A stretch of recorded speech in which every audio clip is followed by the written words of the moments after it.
Bom, pessoal, vamos agora para o próximo professor, é o Paulo Carvalho.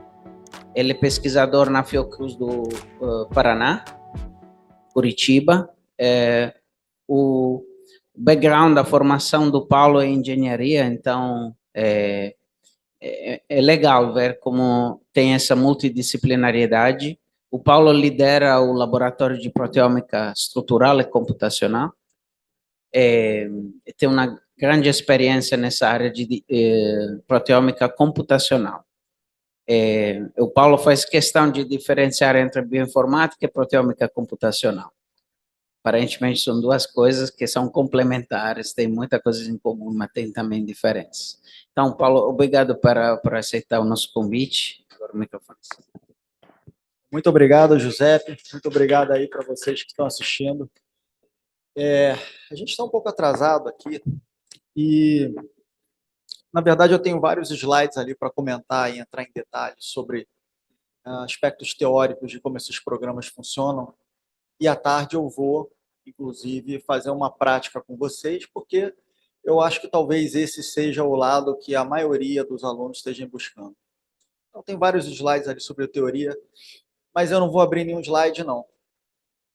Eu mudei. Eu vou contar uma história para vocês. Pelo menos nessa parte aqui, antes do coffee break, para a gente tentar equalizar o tempo. E quando eu tinha cerca de 7 anos, o meu avô foi para a Alemanha. O meu avô foi para a Alemanha e ele falou que ele ia me trazer um computador, um Commodore VIC-20. E eu não tinha ideia do que era aquele computador. Eu achava que eu poderia fazer perguntas mirabolosas, tipo, o que está acontecendo agora na Europa? E eu tinha um fascínio por aquilo. Eu não esperava, eu não podia aguentar, eu não via a hora dele voltar e eu receber aquele Commodore. Eu recebi aquele Commodore VIC-20, 4K de memória, que eu liguei na televisão e veio um manual em alemão. Eu não falo alemão, tá? Mas tinha uma lista de programas, eu digitava aquilo dali, apertava o Enter, aí o computador fazia pip, pip. E aquilo me fascinou, porque aquilo me fascinava porque, de alguma forma, eu tinha aquela interação com a máquina e eu poderia criar uma coisa que tivesse interação com a máquina. E, assim, o tempo foi passando, né? E eu não sei se vocês conhecem a lei de Moore, mas diz que o número de transistores no computador ia duplicar a cada, acho que era a cada 18 meses. Moore foi o cara que criou a Intel. Então, eu nasci quando a Microsoft foi criada e eu cresci junto com a história do computador pessoal, porque o primeiro computador pessoal foi aquele VIC-20, aquilo veio para as minhas mãos e aí depois veio o CP400, depois veio o Apple IIe, depois eu ganhei meu primeiro IBM e assim foi. O meu primeiro notebook foi uma conquista que eu vibrava. Tenho muito orgulho de ter vivido essa história. A maioria aqui no auditório é mais jovem que eu. Então, talvez vocês não vivenciaram e não puderam apreciar essa evolução que tanto me fascinou. Talvez vocês tiveram um pouco da experiência da evolução do celular, onde tinham os Blackberries, que era aquele de teclado, aí depois era um celular que não dava nem para ver jogo, mas provavelmente a maioria aqui viu o lançamento do iPhone, vocês tiveram, mas aquilo dali era um equipamento ainda um pouco não atingível, e aí depois, com o tempo, hoje a gente tem equipamentos que, basicamente, se eu for comprar um computador novo hoje, na Apple, digamos assim, eu mal sei os detalhes do equipamento, eu não sei o que ele vai falar, a experiência do usuário é melhor e mais agradável, é uma experiência mais dinâmica, mas o que mudou? É o processador, que é mais rápido, o que está ali? O celular hoje, eu já estou com meu celular há 4 anos, talvez. Talvez eu troque ano que vem, mas eu não tenho nenhuma ambição de trocar o meu celular. E da mesma forma, então, mas eu vivenciei essa evolução do celular. E da mesma forma, eu vivenciei aqui no Brasil a história da proteômica. Apesar da proteômica ser uma coisa que já começou há bastante tempo lá atrás, aqui no Brasil, né, se a gente tem o pai da proteômica aqui no auditório, eu me formei em engenharia mecânica pela PUC. Eu fui fazer mestrado em biologia celular e molecular na Fiocruz. Quer dizer, eu trabalhei um pouco com engenharia mecânica, mas eu sempre busquei uma ponte entre ciências exatas e eu queria algum vínculo com a saúde. Então, fui fazer o meu mestrado lá. E, inclusive, no meu mestrado, eu, eu comecei uma interação ali no laboratório do professor Paulo Bis, de proteínas, e atrás tinha um equipamento, o MALDI-TOF, Voyager DE Pro, de Delayed Extraction Pro, né? Então, ali que começou meu fascínio pela espectrometria de massas, porque eu vi uma conexão da física 3, do qual eu fui monitor, que era a física que eu mais gostava nas exatas, com a ponte com a proteína. Então, aquele equipamento, aquele MALDI-TOF Voyager DE Pro, foi o que fez a ponte para mim, foi o que me deu o estalo. Eu falei, aqui eu tenho um caminho. E aí a minha mãe, que era professora, pesquisadora da UFRJ, ela está se aposentando esse ano, ela falou, olha, eu tenho um aluno aqui de iniciação científica, o Magno, que estava falando aqui para a gente hoje de manhã, vai trocar uma ideia com ele, que ele é um menino muito inteligente. Então, foi ali que eu conheci o Magno, e o Magno estava fuxicando alguma coisa no laboratório do tal do Gilberto Dumont. Então, foi ali que eu fui ter uma ideia. Eu não sabia muito bem o que era uma proteína, mas ali que eu comecei a me interessar, porque eu estava em busca de uma problemática para aplicar a ciência da computação. Eu gostava daquilo, e eu queria buscar alguma coisa para eu fazer. E na época, houve uma publicação que chacoalhou a base da proteômica, que era o seguinte: tinha o cerne da proteômica era a eletroforese bidimensional. Então, eu estava em busca do que eu iria fazer e eu já não levava jeito para a coisa. Eu via minha mãe fazendo gel, não me adaptava ali na bancada. Eu queria alguma coisa mais computacional. E saiu um trabalho do Lance Liotta com o Patrick Coyne, onde eles criaram uma empresa, a CypherGen, acho que era isso. A CypherGen, que foi um trabalho muito polêmico, onde eles eles vinham seguindo mulheres que eram propícias a ter câncer de ovário, e depois algumas evoluíram para câncer de ovário, e eles criaram um equipamento chamado CELD-TOF, CELD de Surface Enhanced Laser Desorption Ionization Time of Flight. E naquele trabalho, o Lance Liotta e o Patrick Coyne mostraram que eles eram capazes de predizer com uma acurácia eu vou chutar aqui 98%, 99% daquelas mulheres que tinham câncer de ovário, mas não eram detectáveis pelos métodos convencionais, eles podiam, com aquele equipamento, predizer aquilo. E aquilo imediatamente botou a proteômica em foco, porque aquilo dali era o santo graal, aquele equipamento, toda aquela história, e aquilo também me fascinou. Aquilo falou, eu quero ir por aí, porque eles usavam uma metodologia de inteligência artificial para, se não me engano, eram árvores decisórias, uma metodologia até bem simples de inteligência artificial, para tirar aquelas conclusões e fazer aquele diagnóstico. Eu falei, já sei, é aqui que eu vou fazer. E no mestrado, então, eu tive acesso, graças à minha mãe, que era médica ali do Hospital Universitário Clementino Fraga Filho, eu tive acesso a soro de pacientes com a doença de Hodgkin e pessoas que não tinham doença de Hodgkin, e eu tive acesso a um espectrômetro de massas LC-MS, onde eu fui capaz de fazer um espectro daquele plasma. Assim, eu sei o que vocês estão pensando, tá? Eu estou colocando no contexto, tá? Eu fui capaz de fazer um espectro daquele plasma e eu comecei a estudar esses algoritmos, eu também era faixa amarela ou laranja naquela época, e eu fui capaz de achar um padrão que separava completamente o Hodgkin do não Hodgkin. E eu publiquei aquilo dali na Genetics and Molecular Research. Pois bem, eu só vou abrir um parêntese. O fato de eu ter achado um padrão ali não quer dizer que esse padrão seja verdade.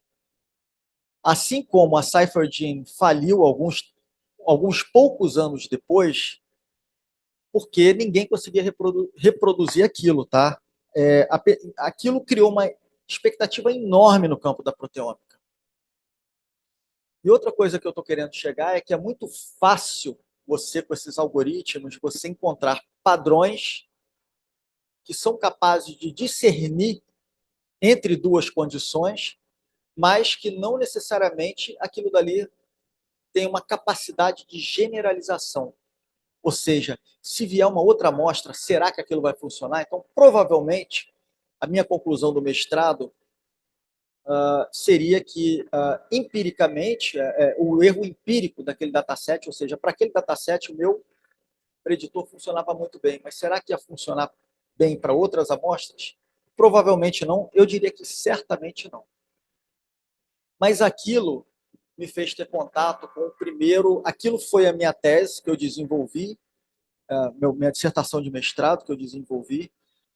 Durante o mestrado eu tive o contato também com a doutora Ana Gisele, com o doutor Richard, que eu posso dizer que eu fiz um GEL 2D ali no laboratório.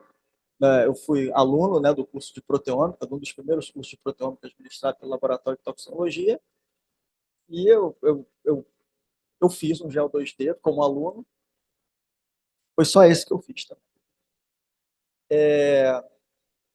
Mas a gente viveu uma época muito rica na proteômica, porque toda hora assim o Magno falando, olha aqui esse trabalho do Shevchenko com Homology Driven Pipeline. Aí tinha o Nuno Bandeira, que era uma pessoa muito influente na época, então de proteômica computacional, então todas essas coisas estavam acontecendo. Eu vou voltar a esses detalhes, mas então eu fiz um mestrado muito bacana, eu fiz a seleção de doutorado da Fiocruz e fiquei em último lugar no meu projeto. E na COP Sistemas da UFRJ de Inteligência Artificial, eu passei em primeiro lugar. Eu estava com bolsa ali. Então, isso me motivou a ir para a UFRJ, onde eu tive muita sorte na vida, porque eu conheci o professor Valmir Barbosa, que foi um divisor de águas na minha vida. Mas, logo no início do doutorado, o Gilberto Dumont, no final do meu mestrado, o professor Gilberto, que foi meu orientador, /orientador, tinha o Gilberto e o Wayne. Tinha uma relação muito rica com o Gilberto também, a gente ia para os restaurantes, a gente falava, Gilberto, vamos revolucionar a proteômica para os próximos 20 anos, o Gilberto estava sempre lá.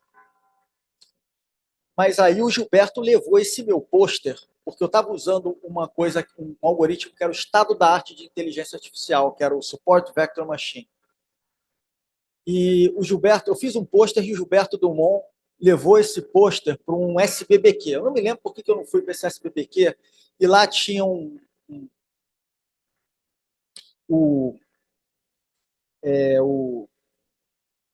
Léo Bonilha, que era o diretor do BRIMS, Biomarker Research Initiatives in Mass Spectrometry, da Thermo. E ele viu o meu pôster, ele conversou com o Gilberto, ele falou que ele queria me conhecer por causa da metodologia que eu estava usando. E dali me abriu uma porta, porque eu vislumbrava trabalhar com esses algoritmos, né? E ele estava usando essa metodologia de shotgun proteomics para estudar, eu acho que infarto. Então aquilo me abriu os olhos e criou uma vontade um ânimo muito grande. Então eu conversei com ele e ele queria me receber no BRIMS, Biomarker Research, lá na Terra, então estava no céu. Eu entrei para o doutorado e eu queria logo ir para lá para começar um projeto. Então, acabou que eu tinha alinhado ali, minha mãe ia para um congresso da American Association for Cancer Research, então eu fui com ela e a ideia era ir para Boston já para encontrar com o Léo Bonilha ali para começar as coisas. Quando eu cheguei quando eu cheguei ali, eu estava em Washington, D.C. Quando eu cheguei em Washington, D.C., que a minha mãe foi para o congresso, falei, Léo, estou em Washington. Aí ele falou assim, Paulo, eu não vou poder te receber aqui. Falei, como não? Não sei o termo que eu vou usar, mas acho que I'm in the middle of a shitstorm. Aí eu falei, o que aconteceu? É porque o meu bioinformata-chefe acabou de pedir demissão. Depois eu até conheci a figura, muito bacana ele. E eu não vou poder te receber, eu tenho que resolver outras coisas. Mas tem o seguinte, olha só. Eu tenho 2 contatos aqui que são muito interessantes. Um deles está na Califórnia, ali em San Diego. É um tal de um John Yates, o pai da proteômica shotgun. Mas eu não sabia. E o outro eu não me lembro o nome, eu vou chutar que é o Steven Guigui. Eu não me lembro, porque ele falou, está em Harvard Medical School. Não sei, tá? Para onde você quer ir? Bom, tá na Califórnia, né? Eu não sabia que era John Yates. Não sabia nem que era proteoma para shotgun direito. O outro tá lá em... Eu vou para Califórnia. Aí, imediatamente, eu mandei um e-mail para o John e ele falou assim, venha, tô aqui. Pode vir para o meu laboratório. O John, ele é bem sintético, né? Ele deve ter estado muito bem com o Twitter, né? Porque você só pode falar uma palavra. Ele falou, venha. Aí eu, tá bom. Aí eu cheguei lá no laboratório do John, né? E o John é uma pessoa meia. Ele fica te olhando assim. Se você não puxar conversa com ele, ele não vai puxar conversa contigo. Então eu cheguei assim, né? No laboratório dele. Hi.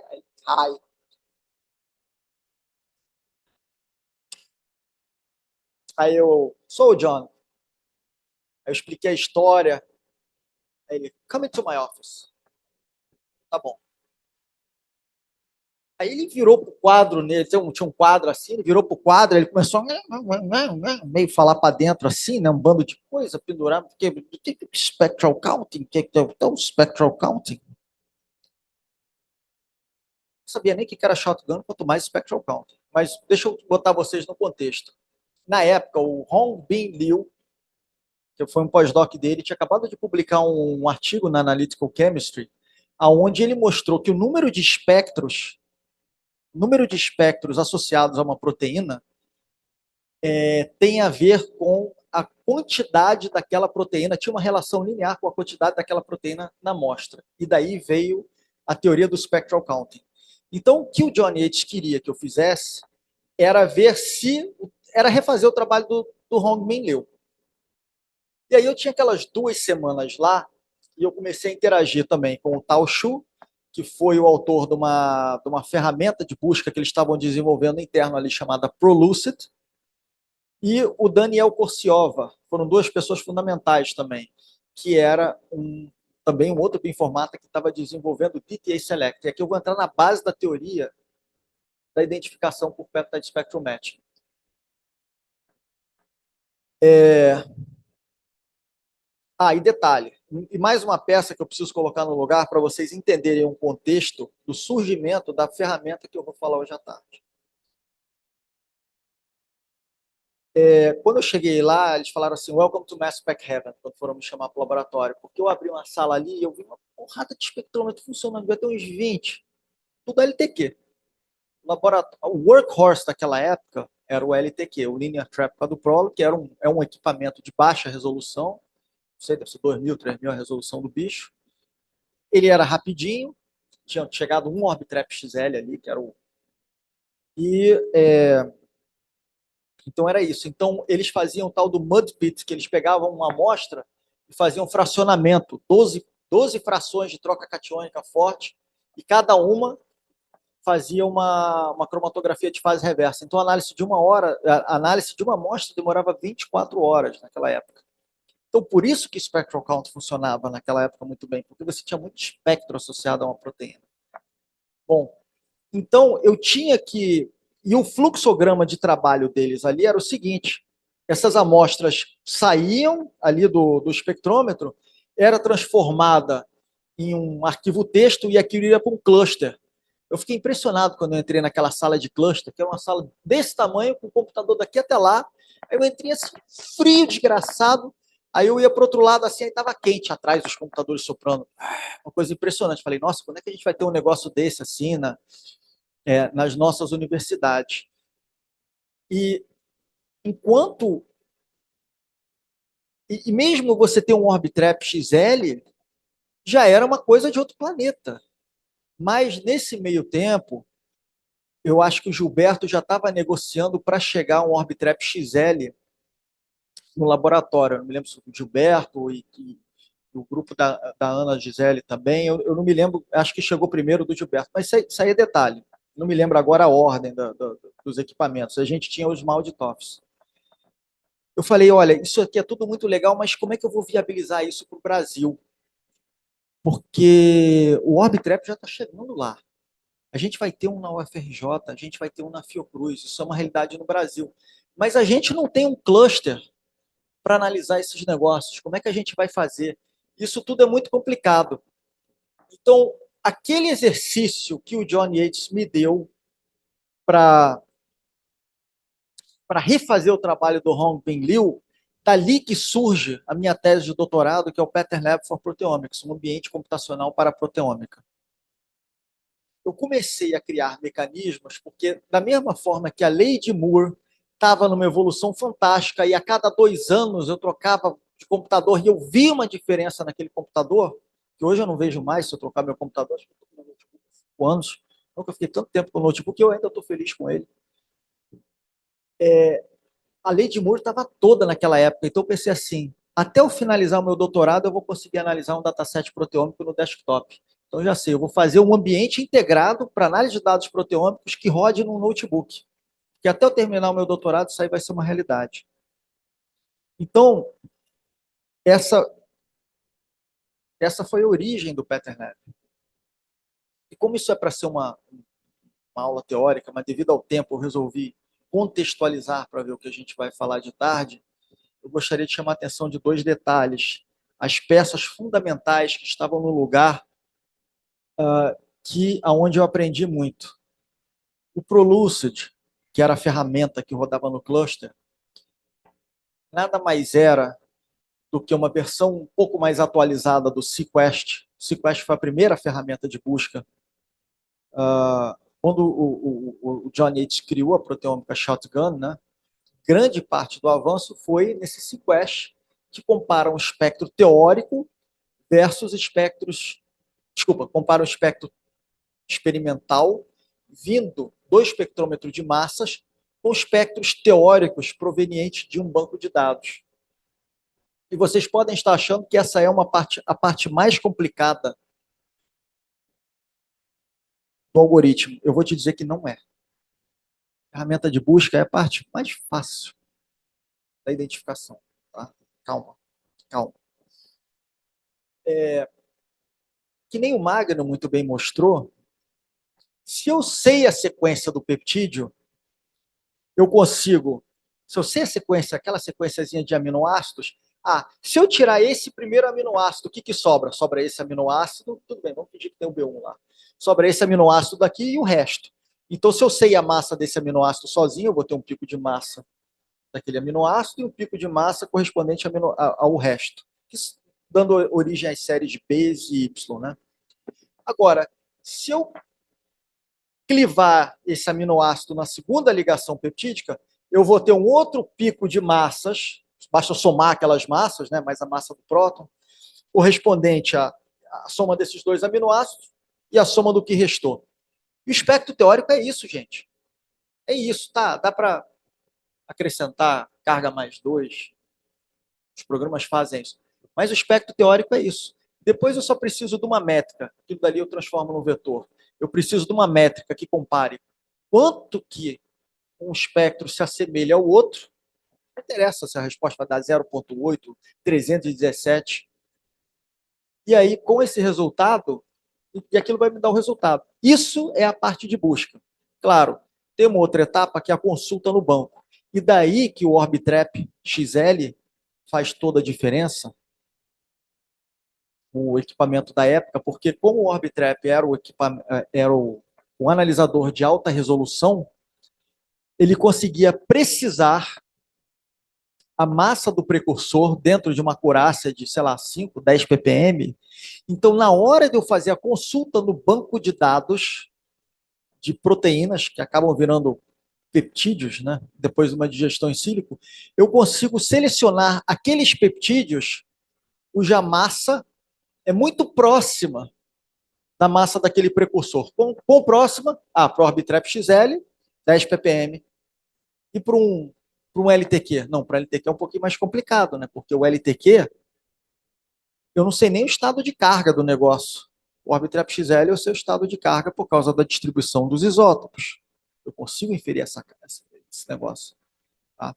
Então, a resolução desse MS1 também era de extrema importância para reduzir esse espaço de busca, para reduzir os candidatos. Então, eu vim ali com 10 candidatos, você compara o teórico com o experimental e aquele candidato que tem o maior score é a tua resposta. Tudo bem. Então, o candidato com a melhor resposta é 17. E aí, tá bom, Magda? Exatamente. E a distribuição? Então, se a resposta é 17, 0,21, 14, isso não me interessa. E aí que eu acho que a parte mais refinada e a parte mais importante da busca é como que esses dados são filtrados. Porque a ferramenta de busca em si, é claro que esses softwares que vocês estão operando, já estou te dando resposta pronta. Faz a comparação do teórico com o experimental e depois te dá uma lista de proteínas. Mas a parte mais cheia de truque é como você vai filtrar o dado. Tanto que no Peter Lab, uma das primeiras publicações relacionadas ao Peter Lab foi a forma com que ele filtrava os dados. Então, para isso, a gente pegou, a gente fez uma busca com o Sequest, que foi a primeira ferramenta de busca, e tinha um programinha chamado Scaffold na época, que tem uma interfacezinha gráfica, bonitinha e tal. E ele aceita os dados do Sequest. Então, a gente alimentou o Scaffold com os dados do Sequest, filtramos, e depois a gente passou pelo nosso algoritmo e a gente filtrou. Com o Scaffold, a gente pegava, eu vou chutar números aqui, 7.000 peptídeos, com o nosso a gente pegava 10.000 peptídeos. A busca era a mesma, mas a forma de filtrar é completamente diferente. E agora eu vou entrar num outro ponto que é o mais importante da parte teórica, que é a seguinte. Um follow-up desse programa, a gente falou assim o seguinte, bom, vocês já viram que a forma de filtrar é importante, porque a gente está trabalhando com 1% de FDR. Mas e se eu te disser que o FDR pode não ser confiável? Você confia no resultado? E aí, nesse artigo, a gente fala o seguinte, a gente fala, olha, eu vou dar para vocês uma ferramenta de busca aqui que bate qualquer uma, mas o resultado não presta. E eu vou mostrar para vocês por que não presta. Então, a gente fez uma busca, a gente elaborou uma busca aqui, onde a gente tinha, sei lá, a gente estava estudando o E. coli. Então, o banco de dados era o seguinte, sequências de E. coli, sequências decoy. Decoy são sequências que não existem. E essas sequências é importante para o algoritmo, porque para você saber o que é bom, você tem que ter um exemplo do que é errado. Então, a partir de identificações erradas, ele consegue entender a distribuição de erro de coisas erradas é essa aqui. Então, eu tenho que estar pelo menos alguns desvios padrões da média dessa distribuição de erro. Mas eu sei que está errado porque essa sequência não existe, ela não pode ser identificada. Então, a gente fez esse programa e tinha uma terceira camada, esse banco de dados, que eram sequências que eu sabia que não poderiam ser identificadas, mas o computador não sabia. Então, era tipo um controle para saber se aquele programa estava me contando uma mentira ou não. Beleza, o scaffold ele até trabalhou dentro do 1%, deu a resposta. Né? Então, assim, se eu identifiquei 1.000 proteínas com erro de 1%, eu aceito identificar 10 das que estão erradas, que eu sei que estão erradas, quer dizer, dos decoys, né? São as sequências reversas, e eu aceito identificar outras 10 que eu sei que não pode identificar, mas que o computador não sabe. Então, está distribuído. E nessa ferramenta, a gente mostrava que a gente batia os números, mas que em vez de eu identificar 10 dessas que não não podiam ser identificadas, a gente identificava 50. Por que eu estou falando isso? Porque hoje a gente criou a cultura de aceitar uma lista de proteínas, a gente perdeu um pouco o senso crítico. O legal daquela proteômica old school é que a gente conversava sobre o espectro de massas, a gente abria, a gente tentava entender, aí nós chegava na aula, a gente, sequencia na mão que eu quero ver. E hoje, essa cultura se perdeu um pouco, então não deixe essa cultura apagar em vocês. Existem programas hoje que, por incrível que pareça, ainda existem programas que não necessariamente reportam 1% de FDR. Eles falam que estão reportando 1% de FDR, mas é mais. Eu não vou entrar nesse detalhe aqui, mas a minha mensagem para vocês é que é fundamental, quando vocês receberem um dado, vocês precisam ter aquele senso, vocês jamais possam perder aquele senso crítico de, deixa eu ver a cromatografia, você vê a cromatografia lá, aí tem uma falha na cromatografia, aquela porcaria volta. Vocês precisam ter uma familiaridade com todas as partes de análise de dados, porque, no fundo, o experimento é teu, a tese é sua. É claro que tem certas coisas que vão além da nossa percepção, mas é necessário sempre, na medida de até onde você conseguir, fazer experimentos para você certificar que aquilo que você está fazendo está certo. Experimentos de controle, testes. E na bioinformática não é diferente, ou na proteômica computacional não é diferente. Tanto que os programas que a gente desenvolve têm interfaces maravilhosas. Tudo bem, se não tiver uma interface boa, você não vai usar. Mas muitas vezes essa interface é para nos convencer que aquilo, nós, quem está desenvolvendo, que aquilo dali, que aquele resultado faz sentido. Então, eu preciso ir para o espectro, eu preciso abrir o espectro, eu preciso ver como é que o negócio está sendo anotado, eu preciso resgatar o espectro, eu preciso testar hipóteses ali, eu preciso de todo aquele ferramental, toda aquela instrumentação para me convencer que aquele programa, aquela resposta está fazendo sentido. E muitas vezes a gente está fazendo colaborações com pesquisadores para gerar datasets para nós, para testar os nossos programas.